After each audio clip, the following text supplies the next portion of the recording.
Hello, my name is Marcus. I'm the compiler of a collection of therapy quotes entitled Psychoanalytic Self-Awareness Quotes. This is TQ 829 and 830. Therapy quote number 829. Psychic life, a complex and highly personal drama throughout in its inner nature. This personal drama of aspects of the ego and of objects in constant interaction constitutes the complex structure of the psychological individual. An internal psychic object, an object with which the ego sustains a persisting relationship not in the outer world but wholly inside the psyche itself. Your unconscious is a whole world in itself, peopled by beings with whom you have intense relationships of longing, anger, and fear. Who or what are you reacting to inside yourself? So Melanie Klein says, we live in two worlds, the inner and the outer. And so Fairbairn has this thing called the splitting of the ego. So the conscious ego relates to the external world, and the unconscious ego, which relates to the internal object relations world. So Fairbairn's basic model is that the baby has memories of his interactions with his mother as being loving and satisfying. So these memories condense, and they become, because of primary process thinking, the baby thinks in images. So the theory is the baby has a fantasized personification of these memories of the satisfying mother. Right? And we call this a part representation of the other as being a satisfying other. Right?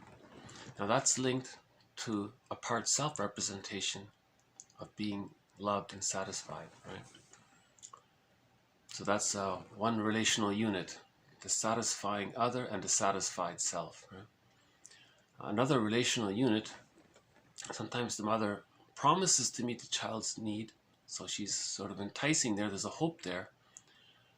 Okay, so there's a part representation of the other as being enticing or alluring. Right? And then there's a part self-representation. So linked to that is a part self-representation of being enticed and lured. Right? Now, the other part of it is when the mother doesn't meet the need, then there's a part representation of her that's rejecting, linked to a part self-representation that feels rejected. So now we have 6 clusters of memories, right? 3 based on the other as being satisfying, enticing, and rejecting, and 3 clusters of memories related to our self-representation as being satisfied, enticed, and rejected. Okay, now each of these clusters of memories, the jargon is it's an internal object, right? Or we can say a fantasized personification. So now we can think of them as little characters now. So he says your psyche is peopled by beings with whom you have relationships with. Now the unconscious ego has a relationship with these 6 characters, let's say now. Right? Now these characters, each of them have a mind of their own, derived from the person's own unconscious ego. So the person's unconscious ego, little 6 is split off further and subdivided into 6 parts of these unconscious egos, and they become the little minds of these 6 characters. Now what's left of the unconscious ego is interacting with these 6 characters. So that's the internal object relations world. So when Klein says we live in 2 worlds, she means that we're unconsciously, a part of us is unconsciously having a relationship with these 6 clusters of memories. Now it depends. If there's a developmental trauma, then this internal object relations world means that the frustrating memories, the enticing and the rejecting side, and the enticed and rejected side are have more energy, they're more animated, right? And then the satisfying and self parts. Now the unconscious ego has to manage this situation because that's not healthy. Ideally, the unconscious ego wants the situation to be where the loving memories outweigh the frustrating memories, so that the split image, that these three split images come together to form an image of the other as whole, it's realistic, and an image of the self, that's self-cohesion, or sense of self, or connection to the self. Right? So normally in a secure attachment style, by the age of 3, that's what happens. The image of the other is whole, it's just one realistic image of the other as a whole person, image of the self as a whole person. That's the foundation for mutuality. But when if there's an insecure attachment style, meaning the frustrating memories outweigh the satisfying memories, then you have this split object relational world of these 6 characters. That's considered arrested development, or Berger calls it a fixation at the rejection level of not getting enough love to heal the splits, to bring the split images together, to form whole object relations. So Gunther was a follower of Fairbairn, who sort of started this idea of the endopsychic structure. So this 6 characters, that's the main idea from Fairbairn. He's calling this the endopsychic structure. Berger calls it the architecture of the subconscious. Or no, one of Berger's followers called it the architecture of the subconscious. So if we're living in these 2 worlds, we're very familiar with the external world. These models, object relations theory, this series is based on the work of 6 mentors, Fairbairn, Klein, Mahler, Masterson, Berger, and Horney. So these are our 6 mentors, and they all offer models for these internal object relations world. And so again, psychological life, it's like there's a little drama going on inside. You can almost imagine a theater play going on in there. And if you look at a fairy tale and a myth, it's like that. So this internal object relations world is depicted in myths and fairy tales. Myths and fairy tales describe the internal object relations world. Myths and fairy tales describe the unconscious of arrested development, of a developmental trauma, because the main motif in fairy tales and myths is you got a good god and a bad god, or a good fairy godmother and a frightening creature, right? And so that's the imagined idea of when the frustrating memories of the mother outweigh the satisfying memories. The splitting defense mechanism is still being used. This splitting defense mechanism the baby uses temporarily, but by the age of 3, the child gets that his mother is a whole person, not a goddess or demon in his unconscious. He gets in his unconscious that the mother's a realistic person. So he's calmer inside. But if inwardly he unconsciously thinks the mother's either a goddess or demon, and the demon has more power, let's say, or is more animated or whatever, then he's frightened inside. So there's a chaotic internal object relations world. And because of the tension and stress, he's going to project those images outward to seek tension relief. Right? Later on, there's a quote from here about some people, their main idea of pleasure is just tension relief. That's all. They spend their whole lives just seeking tension relief because they don't look at this internal object relations world. So again, ideally what happens is the baby comes out of the womb, bonds to the mother. Sometimes the mother's frustrating, but that's okay. What the baby does is create these split images of her as being satisfying, enticing, and rejecting. But by the age of 3, assuming the loving memories outweigh the frustrating memories, this allows the split images to come together, and the child sees the mother as a realistic person. Okay, that's called the psychological birth at the age of 3. And then when the child feels that he was able to differentiate from the mother, psychologically separate from the mother at the age of 3, he has access to his real self. So because he achieved ontological security from all the love and basic trust from all the support and love, and much more, the child's life force is connected to the self-representation. That's called getting the key out from under mother's pillow. So when the child gets his key out from under mother's pillow, it means differentiation. Then he achieves a psychological birth. With the psychological birth, he has access to the real self and the capacities of the real self as described in previous videos.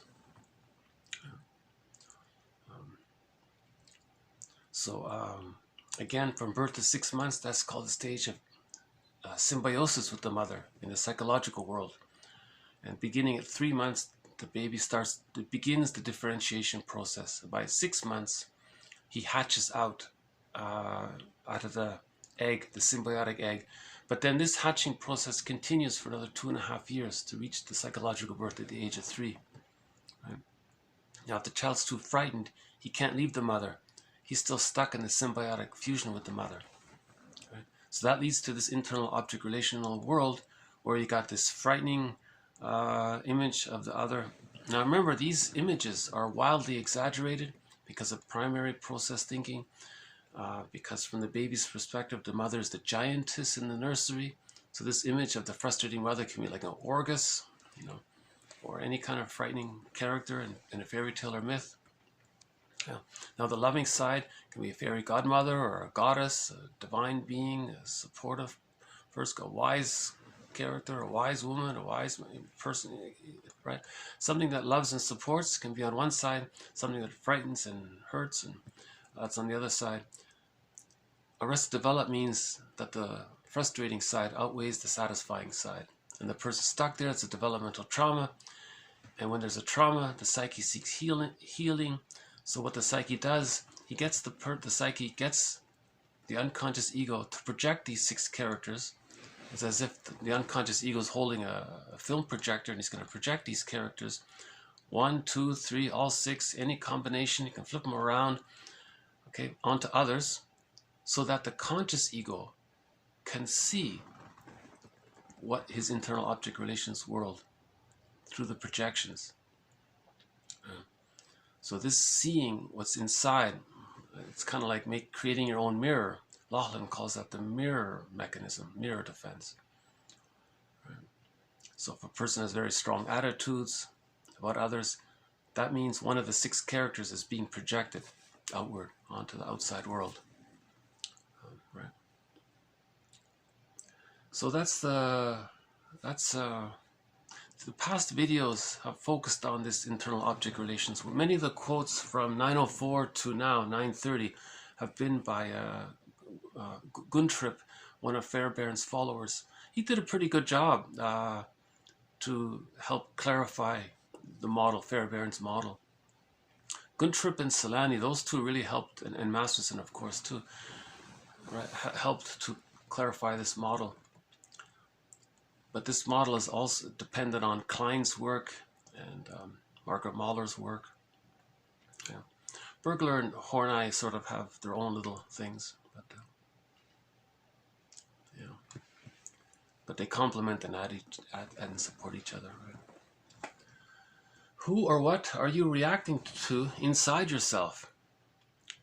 So if a person is if a person, because it's stressful to have an image of the frightening creature in the psychological realm, the person is going to unconsciously, out of their fantasy, suddenly find themselves saying that some non-threatening substitute other is so horrible. Okay, so who or what are you reacting to? He's not reacting to the non-threatening substitute other. He's reacting to the frightening image of the Orgus, or the creature, right, or the angry wolf or whatever, just any frightening creature in a fairy tale or myth. Right? He's reacting to that. It's painful, so he sees it outside. If he sees it outside, he temporarily gets a little bit of relief, because he can lie to himself and say it's not within. So he's preserving the repression, he's preserving the splits, he's preserving the denial. Okay, so that can lead to the body bears the burden. That can lead to difficulties in interpersonal relationships if he's actively trying to preserve the projection to preserve the denial, right? Because he's not willing to face the unconscious ambivalence that when the person was a baby, the mother was more frustrating and misattuned than satisfying and attuned. You see, so healing means facing the unconscious ambivalence with the mother. In a nutshell. Right? Okay, so related to this, so when there's arrested development, okay, this next part relates to what happens. Introjection and projection are involved in repression and splitting. The external frustrating experiences are internalized mentally or introjected in an attempt to master it. This, however, results in the creation of hostile figures inside the personality and sets up the opposite tendency to ease the inner mental situation by once more projecting the bad figures back into the outer world, fastening them onto whomsoever is conveniently presented for that purpose. While repression and splitting are steadily maintained, there is a constant oscillation between introjection and projection, leading us to suffer under bad objects, alternately in our inner and outer worlds. Robert Bly says, forgive psychology for its jargon. So there's a lot of jargon here. So remember, we just mentioned that if the frustrating memories with the mother outweigh the satisfying memories of the mother, these frustrating memories condense, right? And they become an imago, or a frightening image, because the child's own feelings are connected to this image of the frightening mother. Okay, so now what the person is going to do to preserve the repression, okay, and the splitting. Remember, so this is split off and denied, suppressed, repressed. The baby doesn't want to acknowledge that the mother is frustrating. The baby has to bond to a loving mother. So the good side of her, or the fantasy of her being good enough, the baby attaches to.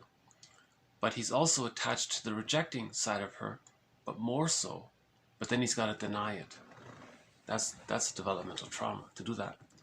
To split off the image of the mother, or to see, in other words, to see the mother as a different person from her, as being frightening, and then denying it.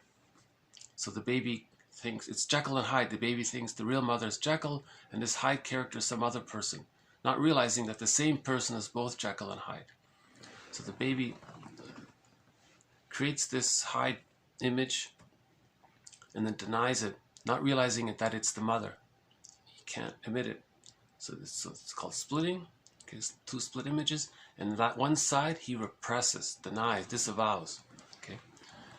So now, with this repression and splitting and repression of this Hyde character, right, with that of the frightening image, along with it is projection, and then relating outwardly through the projection, and then relating inwardly to the frightening image. So if he projects the Hyde character onto non-threatening substitute others, he sees the outward world in a frightening way, but that doesn't change the reality that he's still living with this Hyde character within.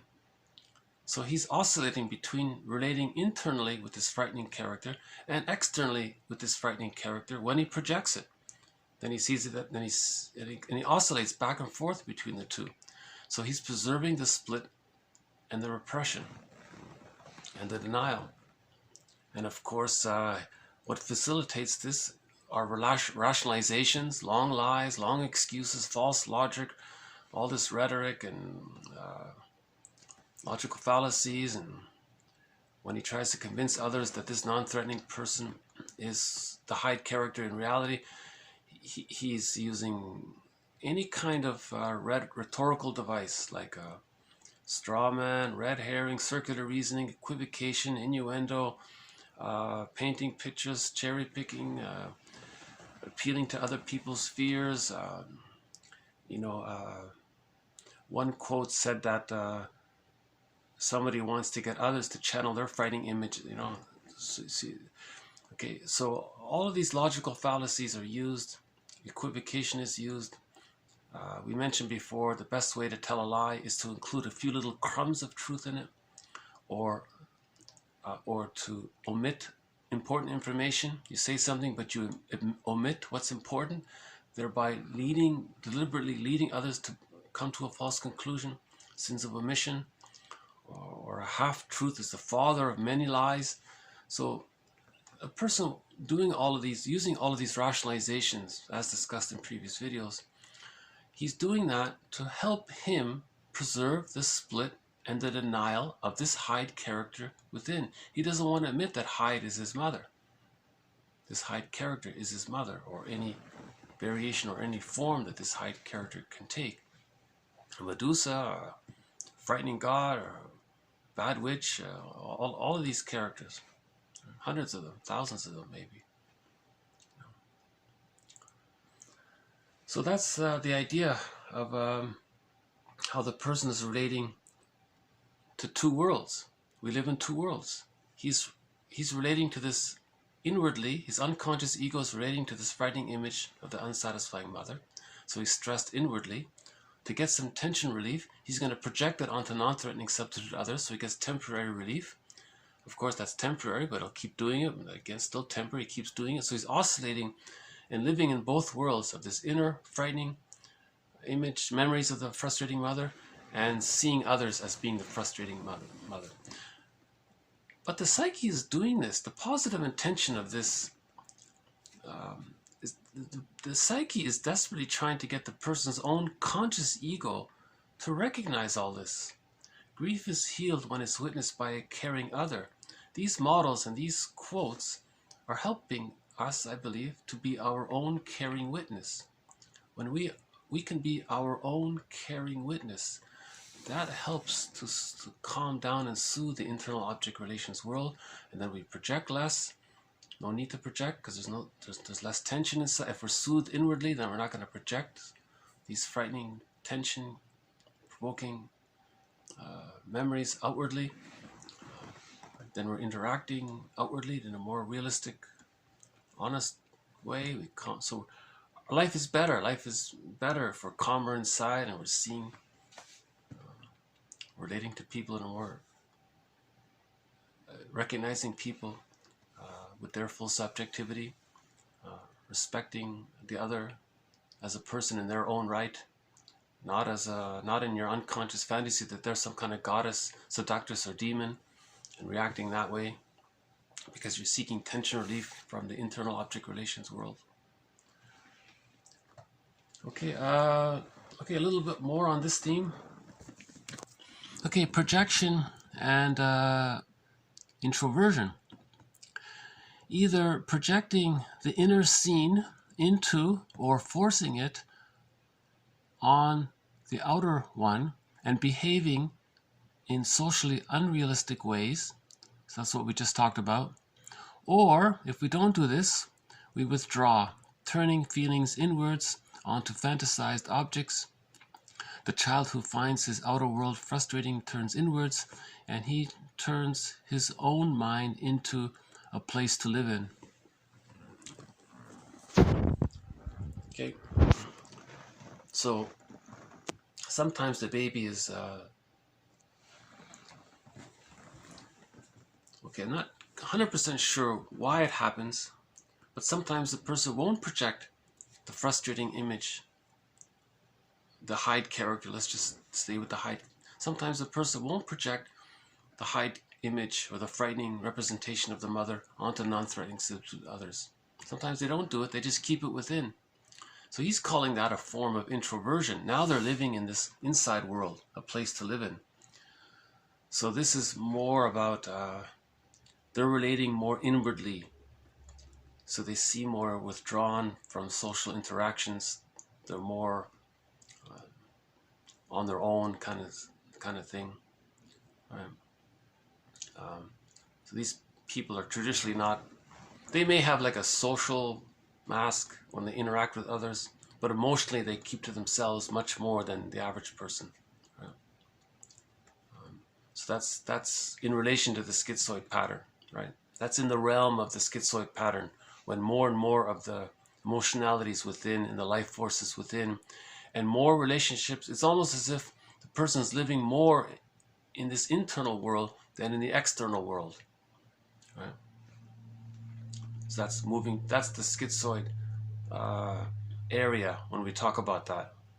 When we withdraw our emotions, when more of our life force is connected to these 6 characters, and we're not projecting them, and our unconscious ego is relating in this internal object relations world.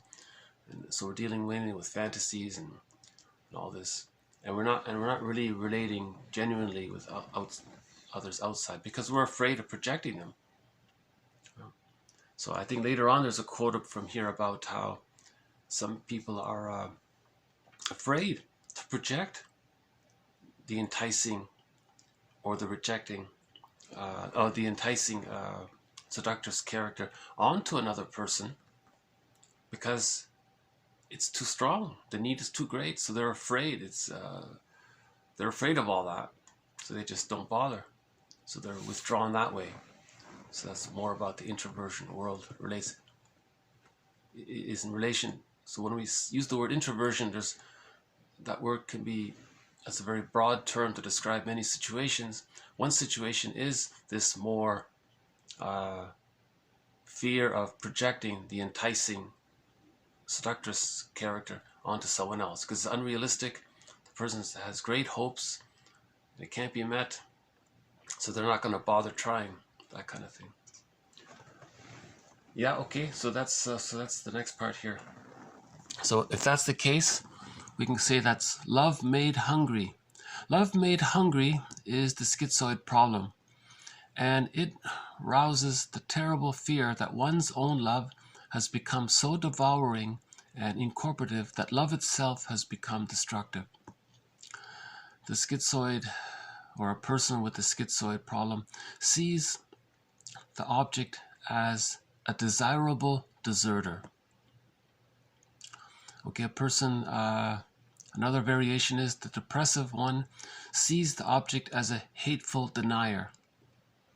Okay, so the former relates to the tie to the exciting but unsatisfying object, and the other one is the tie to the angry and persecuting object. Insofar we fail to achieve or fall short of maturity, we shall be found in varying degrees to have schizoid or depressed characteristics. Okay, I must confess, I don't fully follow the line here, but part of it is, so remember we just said there's an image of so there's an image of the mother that's satisfying, there's the image of the mother that's unsatisfying. This unsatisfying image is subsplit into the enticing other and the rejecting other. Because think about it, the baby thought sometimes that he was going to get his needs met, and then the mother answered the phone and didn't meet the needs. So there was a promise, there was an enticement there, and then she rejected. Now, if the person is overly tied to the exciting object, okay, now he may be afraid to love anyone in the future, because most of his energy is somehow associated with the hope or the promise of getting all of his love needs met. Okay. Now, if somehow the child's life force is overly tied to the rejecting part of the unsatisfying other, that person then perceives the other as the hateful persecuting one. So the former withdraws, the latter is more angry towards others. I'm not getting it here. Anyways, but there's a glimpse here. If the child is overly tied to the rejecting part of the mother, he feels that his needs are so great that he regards others as the desirable deserter, So why bother? It's too much. He's not going to get his love needs met, so forget it. If he's rejected, if he's overly tied to the rejecting side, not the promising side, he doesn't bother with the hope. He's just angry at the other.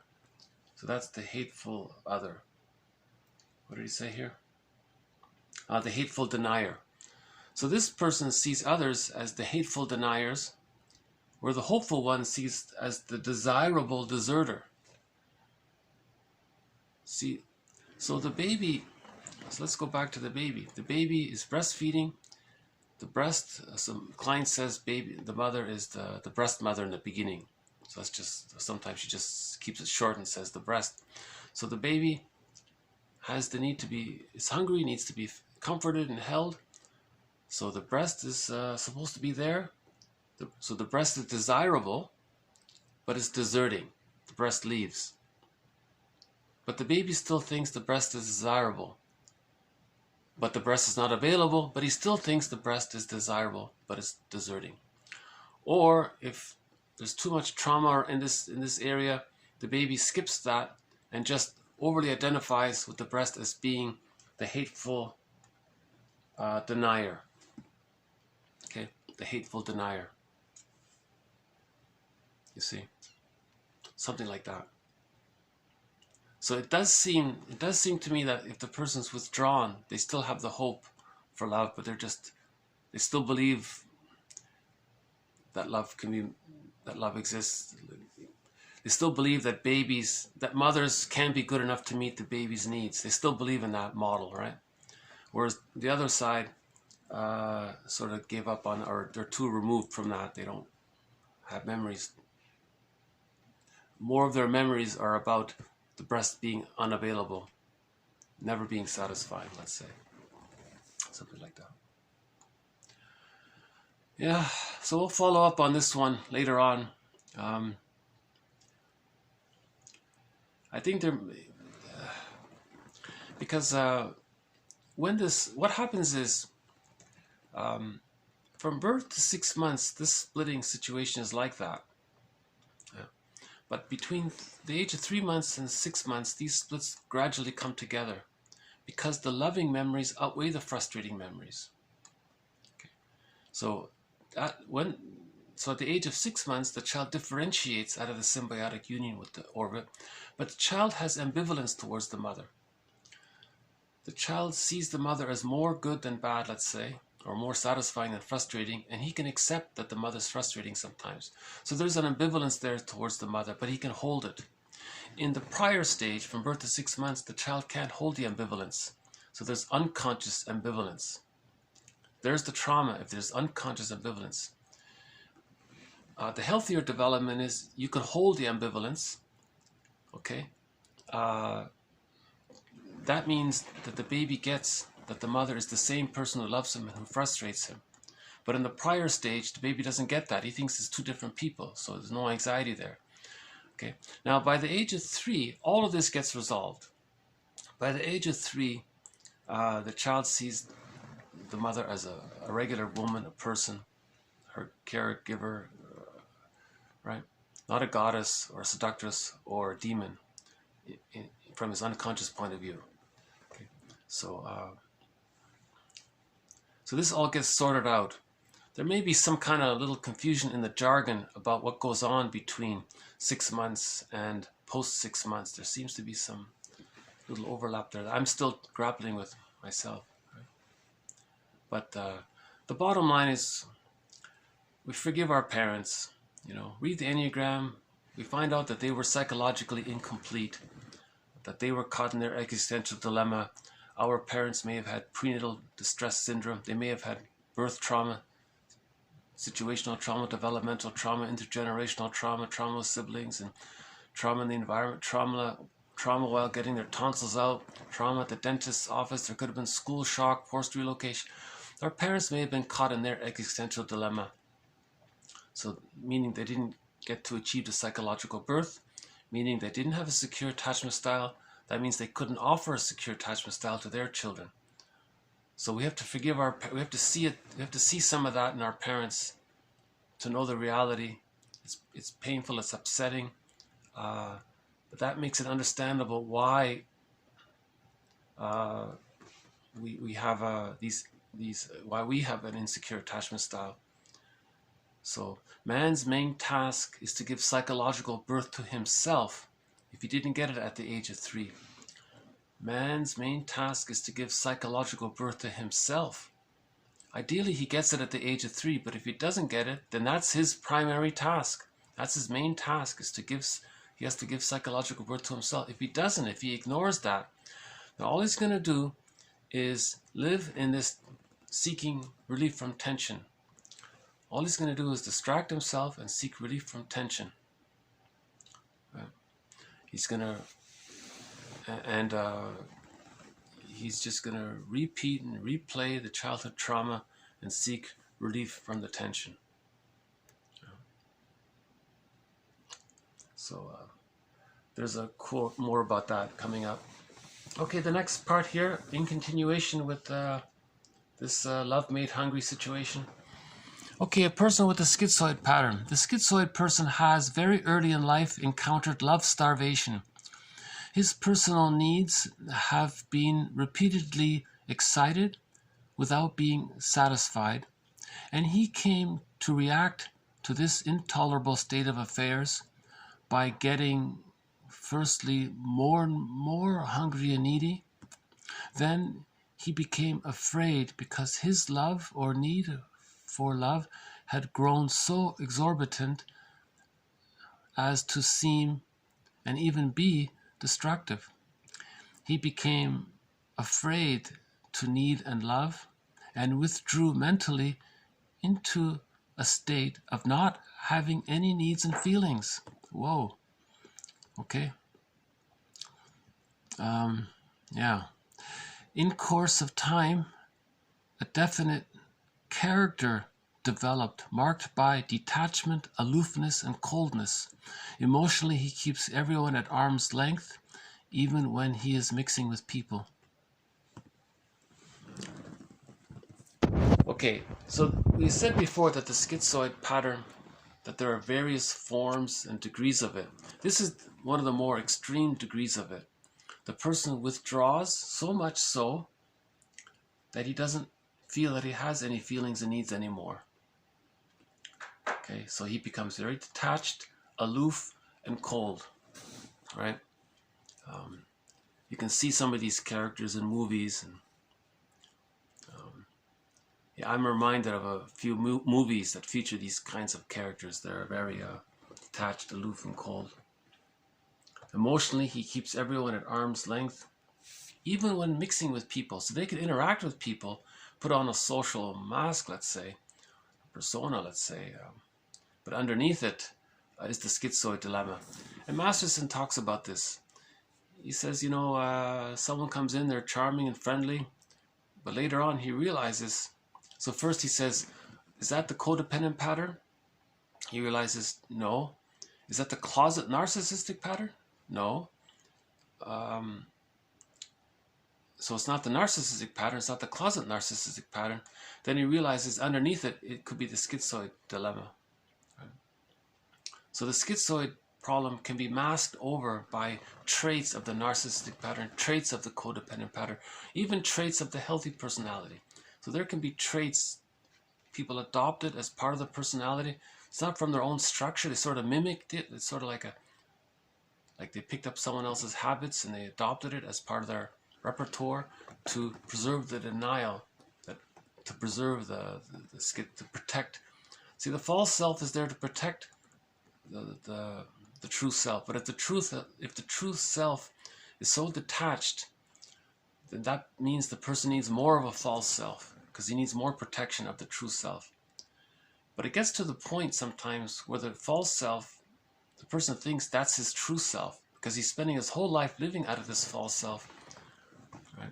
So Winnicott's quote is, the false self is there to protect the true self, not replace it.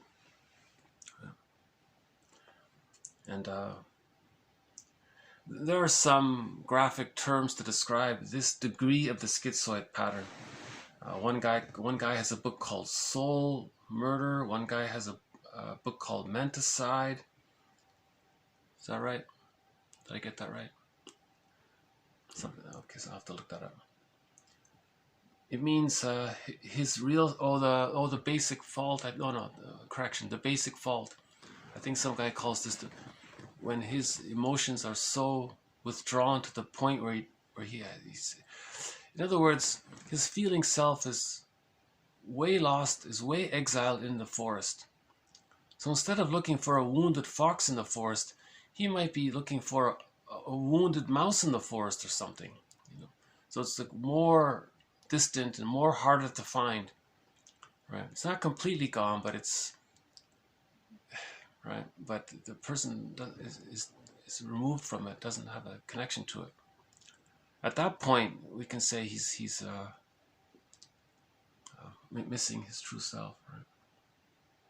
Yeah, that's a sad situation. Guntrip gives the example of people. I think he gave the example of some accountant who was very mechanical in his thinking and working, and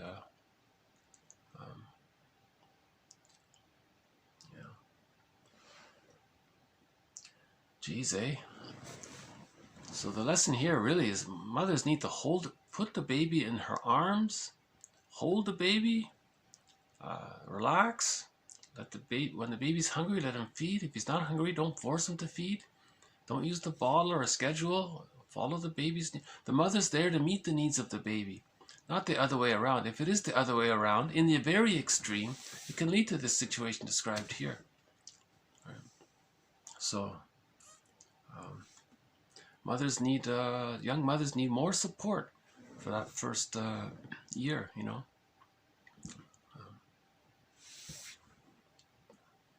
That's the father's job, right? To make to make the wife comfortable enough so that she doesn't feel tempted to use the baby as a comforter, as someone who's there to comfort her.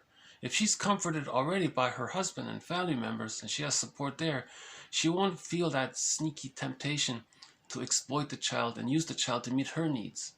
If she does do that, that's called the Jocasta style of mothering.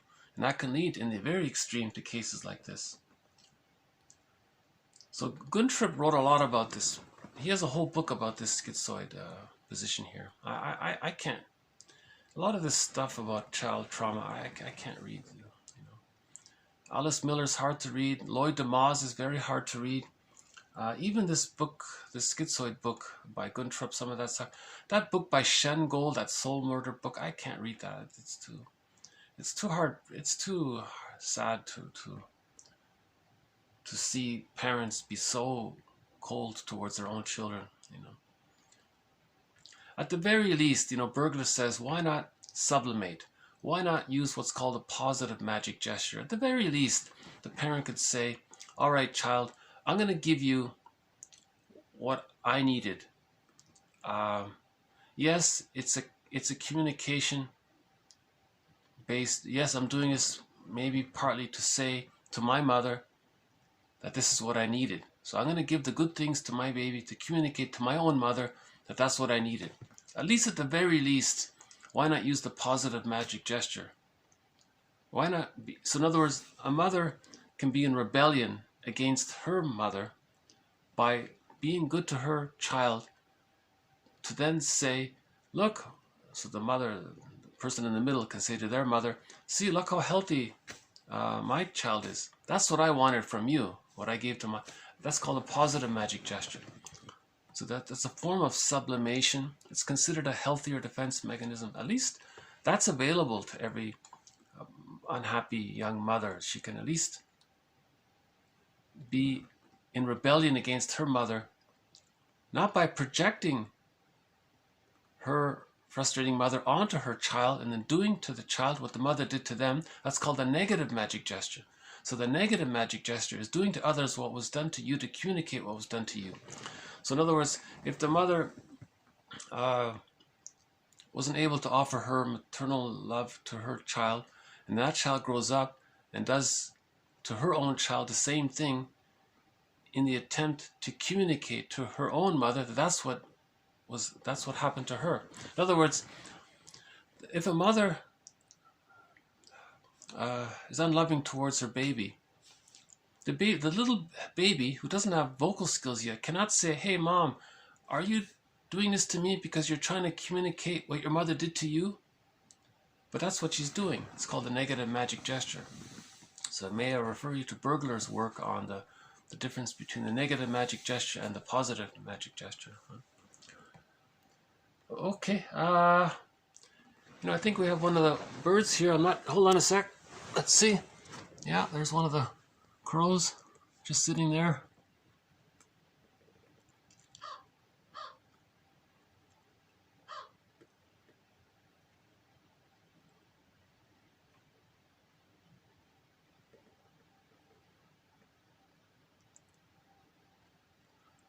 I see. So when he was crowing, his friend appeared. So he was telling his friend that there's some snacks.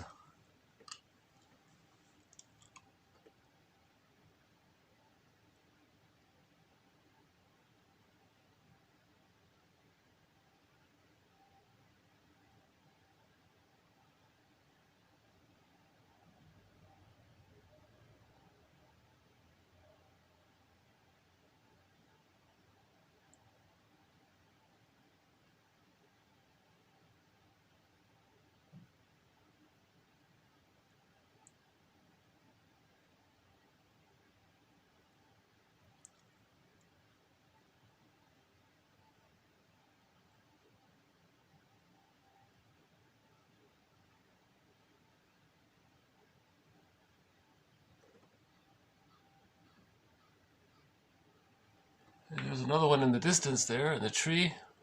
Oh.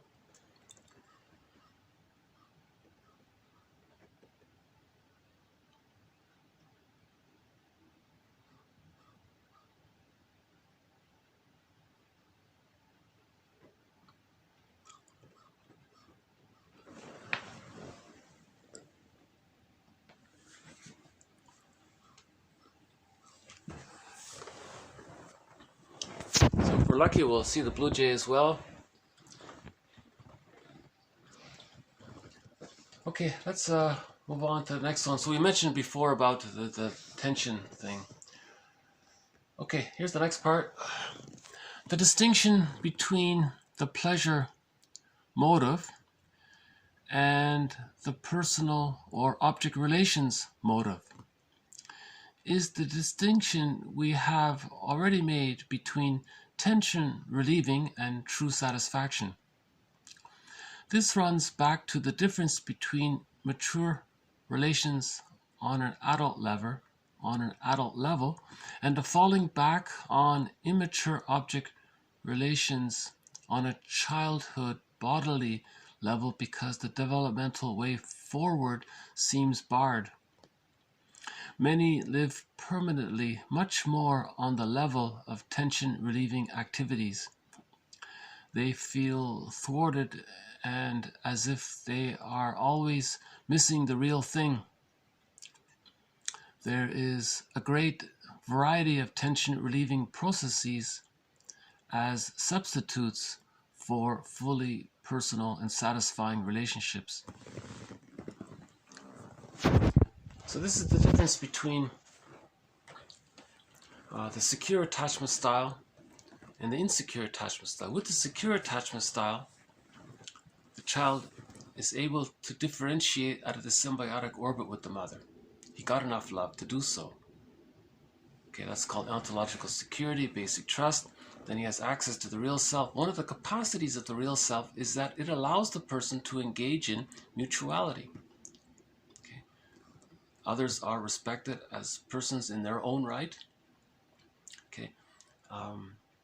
And relating at that level, so there's a personal relationship. It's two people interacting. That's whole object relations. With an insecure attachment style, okay, that's called part object relating, because the baby was just relating to the breast. That's a part of the mother. It's called part object relating. Now, if they're frozen there, their relationships are sort of utilitarian that way. In the narcissistic pattern, for example, or in all of the patterns really, to some degree or another, in particular in the within the first 6 months, others are just symbolic of what they needed. So a person with Lucy Holmes has the quote, people with the narcissistic pattern see everyone as symbolic breasts just to be used. And the schizoid pattern doesn't bother. They just withdraw and keep it within. You know, that kind of. The hostile provocative attachment style, they were prematurely ejected from the symbiotic orbit with the mother. So now they want to reclaim that. So they're trying to find someone else to fuse with them to get enough love from them in order to then differentiate from them. But no one in the present can do that. After the age of 5, it's impossible. But that's what the person is. But repetition compulsion is trying to tell the person the original trauma. You know, that's all it's supposed to be. That's the positive intention of it. But we're not reading it correctly, right? So either we act out and don't remember, or we talk and reflect and remember and heal, right? That way.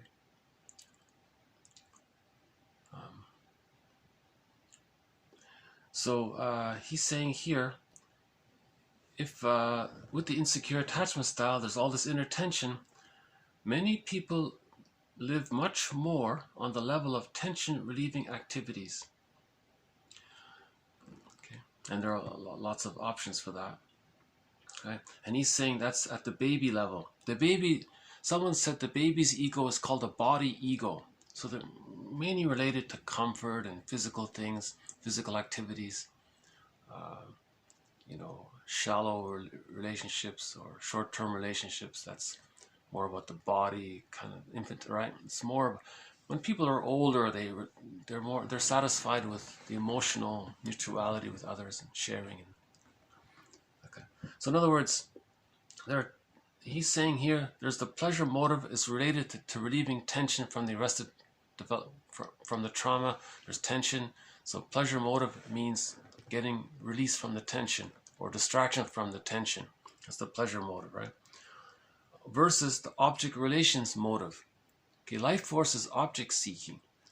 Okay, our life force is meant to be in mutual personal relationships with others, and sharing and confiding and reflecting, and it can be playful and spontaneous.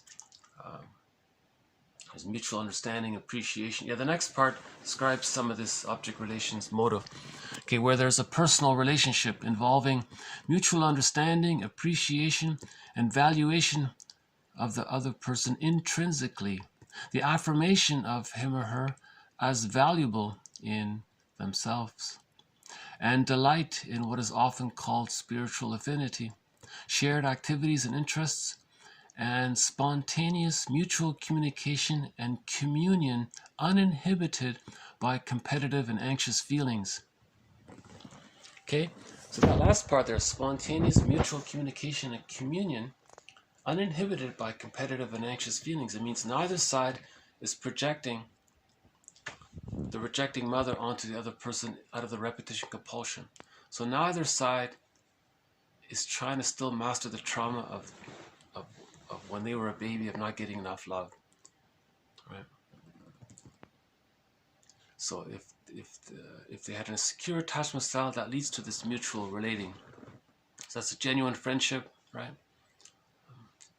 It's not a friendship based on convenience or mutuality.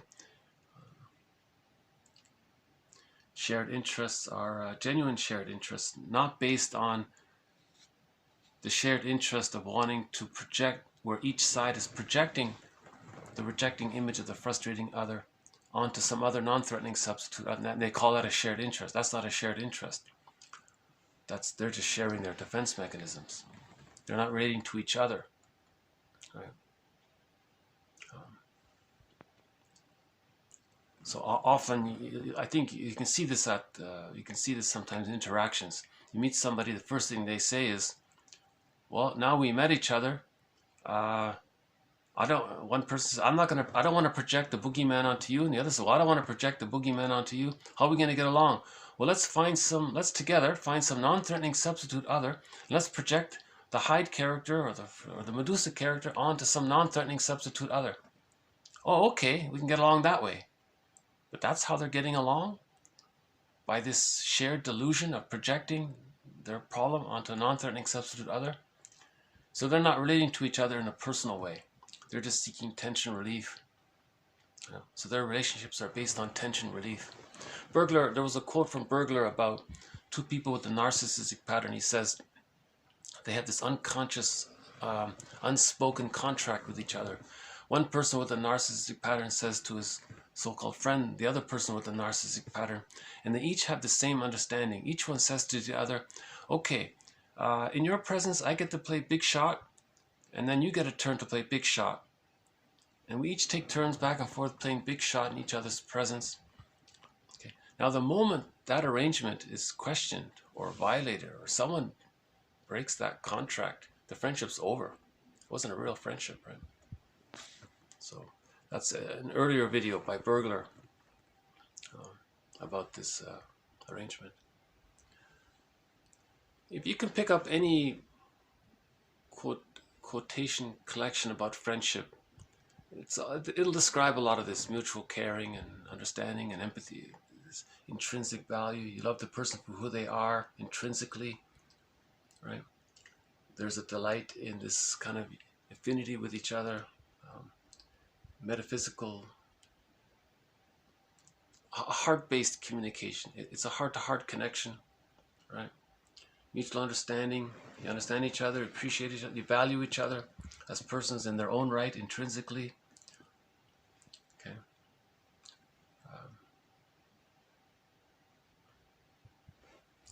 Yeah.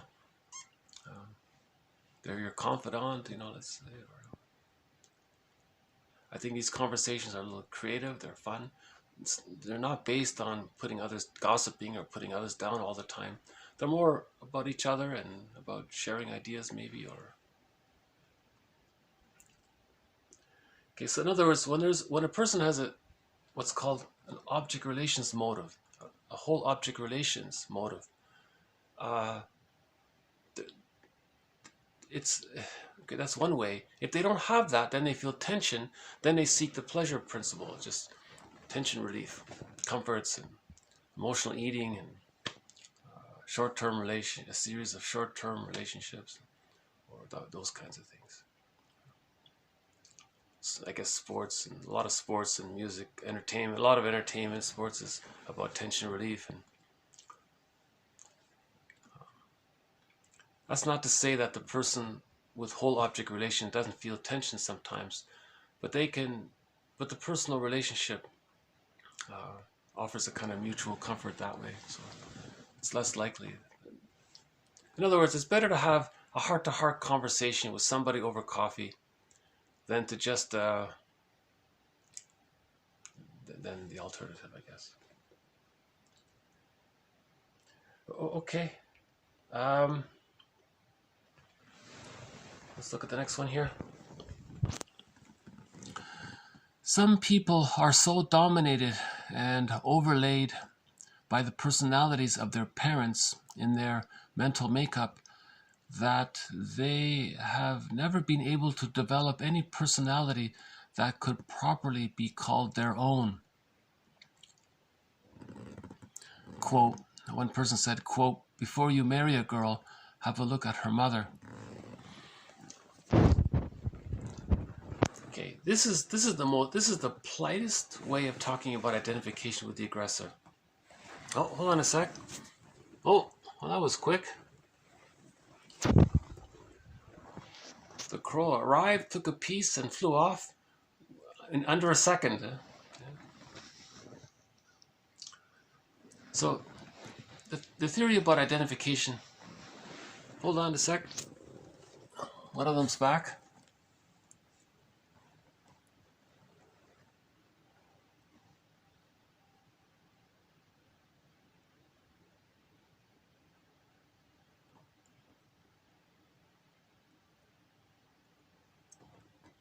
Okay, he might just sit there for a while, so...